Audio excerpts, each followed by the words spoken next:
बनने की संभावनाएं लगभग 100% थी, लेकिन बाद में ये खबर भी आई, खुद जेडीयू के लोगों ने कहा कि भाई उप मुख्यमंत्री क्या होता, उप मुख्यमंत्री यानी चुप खामोश वाला मुख्यमंत्री है, तो यानी कि उसकी कोई वैल्यू नहीं है, तो उससे अच्छा तो आप मत बनिए। तो हो सकता है कि निशांत ने तो जो है लोगों के बीच जा रहे हैं कि भाई पिता नहीं तो अब मैं उनकी जो जिम्मेदारी आगे बढ़ाऊंगा, और ये अगर होता है तो निशांत जो अभी उप मुख्यमंत्री बनने के लिए उनको लेकर बातें चल रही हैं, हो सकता है कि आने वाले समय के वो मुख्यमंत्री पद के सबसे बड़े चेहरों में। नीतीश कुमार के बिहार छोड़ने और मुख्यमंत्री आवास खाली करने के बाद सबकी निगाहें एक चेहरे पर टिकी हुई हैं और ये चेहरा है नीतीश कुमार के इकलौते बेटे निशांत कुमार का।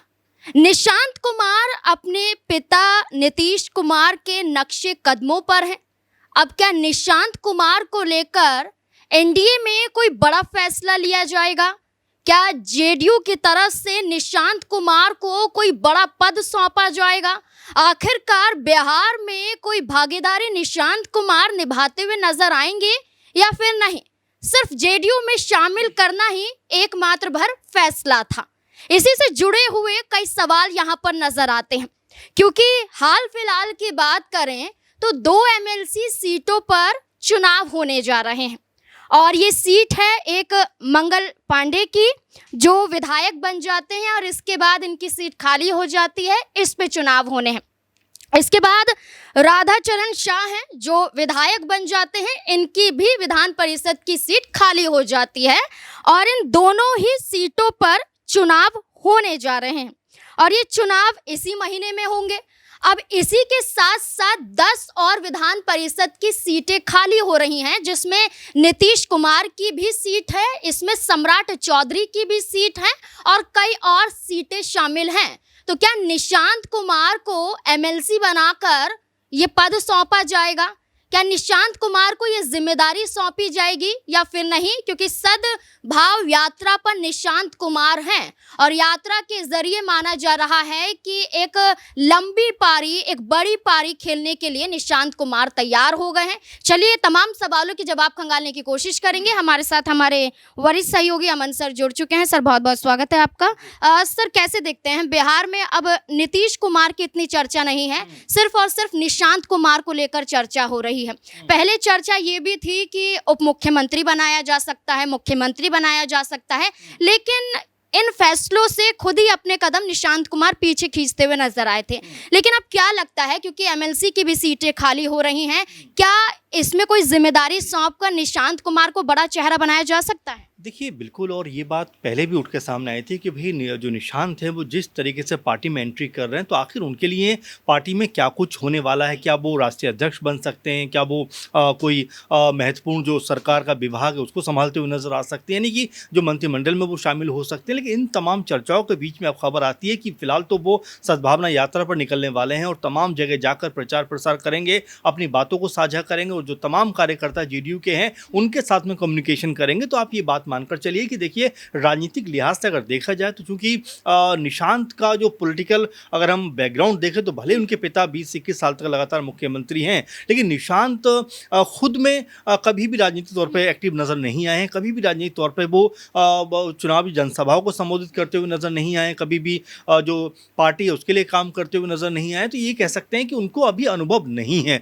और उसी अनुभव को सीखने के लिए अब वो इस यात्रा पर जा रहे हैं जहाँ पर तमाम लोगों से मुलाकात करेंगे। अनुभव की बात करें तो उपेंद्र कुशवाहा के बेटे दीपक को भी अनुभव नजर नहीं आता है, लेकिन मंत्रिमंडल में शामिल हो जाते हैं। इसके बावजूद भी कई सवाल मीडिया के सामने होते हैं, उनके जवाब नहीं दे पाते हैं। अभी भी ये चर्चा है कि उनके लिए भी इस सीट पर तलाशी जारी है, यानी कि पिता उपेंद्र कुशवाहा चाहते हैं कि एमएलसी बना दिया जाए ताकि उनका मंत्री पद बरकरार रहे। आपको क्या लगता है इस बीच में निशांत कुमार का आना क्या दिखाता है? देखिए बिल्कुल, दीपक के बारे में आप जिक्र कर रहे हैं तो बिल्कुल इसमें कोई हैरानी वाली बात भी नहीं है कि उनका नाम तो आना ही है, क्योंकि आपने उनको मंत्री बना दिया, कहीं से चुनाव लड़े बिना, कहीं से विधायक बने बिना, तो ऐसे में एमएलसी तो उनका बनना ज़रूरी है। अब यहाँ पर निशांत कुमार को लेकर बात ये हो रही है कि क्या वाकई में वो एक्टिव पॉलिटिक्स में अभी आना चाहते हैं, क्या वाकई में वो केंद्रीय मंत्रिमंडल में शामिल होना चाहते हो। जैसा आपने भी कहा कि कभी चर्चा उनके मुख्यमंत्री बनने को लेकर भी थी, कभी चर्चा उनको उप मुख्यमंत्री बनने को लेकर भी थी, लेकिन कभी भी ऐसा नहीं लगा कि निशांत जो हैं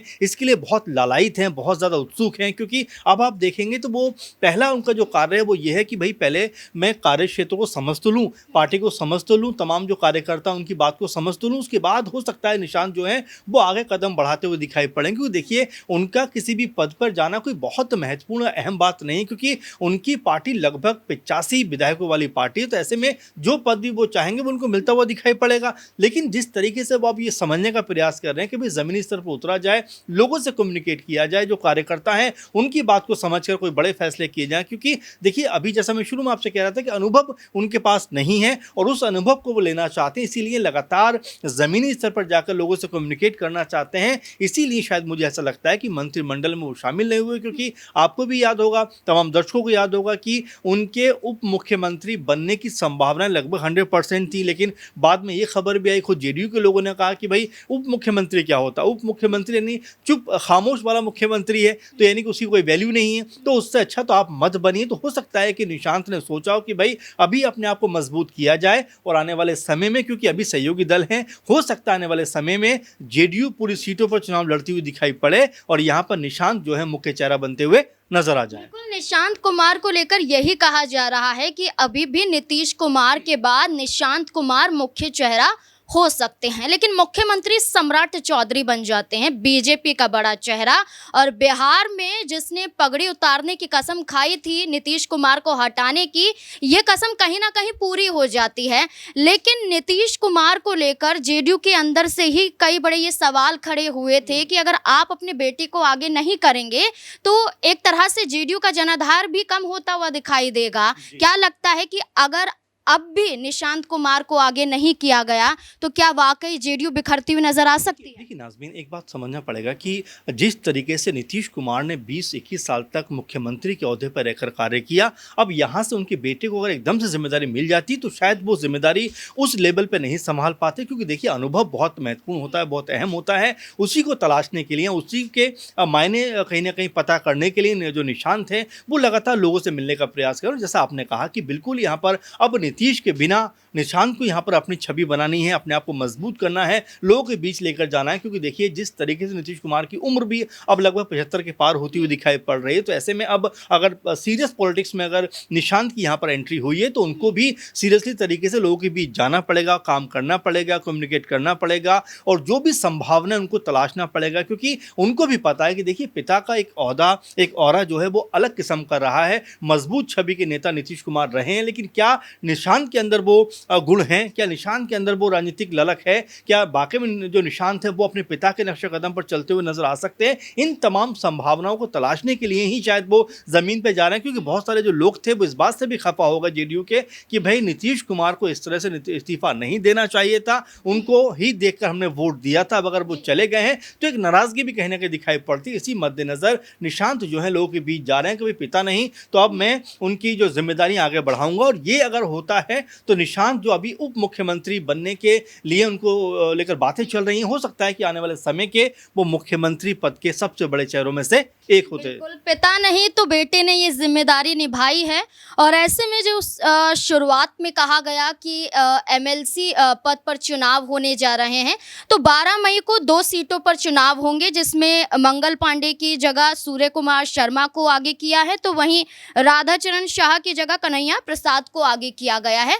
और इसी के साथ साथ ये कहा जा रहा है कि इन 2 सीटों पर नाम तो तय है और 12 मई को चुनाव हो भी जाएंगे, लेकिन इसके बाद सम्राट चौधरी और जेडीयू के विधायक हैं भगवान सिंह कुशवाहा, इनकी सीट पर भी लगभग चुनाव होंगे। और ये कहा जा रहा है कि ये 28 जून तक खाली हो जाएंगी, तो चुनाव होना है, यानी कि ये 2 सीटों पर भी जल्द चुनाव हो जाएंगे। इसके अलावा जो तमाम और सीटें हैं इन पर भी चुनाव होने हैं। तो इन 2 सीटों को लेकर तो आप ये सोचिए कि इंतजार खत्म है, क्योंकि नाम तय है। लेकिन इसके बाद सम्राट चौधरी और जेडीयू विधायक की सीट पर चुनाव होंगे, तो इस पर कहीं ना कहीं तय हो सकता है कि क्या निशांत कुमार को जगह मिलेगी, क्या एमएलसी बनाए जा सकते हैं, और एमएलसी बनाने के बाद क्या कोई और बड़ी जिम्मेदारी भी उन्हें सौंपी जा सकती है जेडीयू के लिहाज से। लेकिन इन तमाम मुद्दों को लेकर आपको क्या लगता है कि एक तो सद्भाव यात्रा पर हैं, रथ पर सवार थे और जहां फूल बरसाए जाते हैं निशांत कुमार पर, जहां नीतीश के बाद निशांत के नारे लगाए जाते हैं, क्या वाकई जेडीयू जेडीयू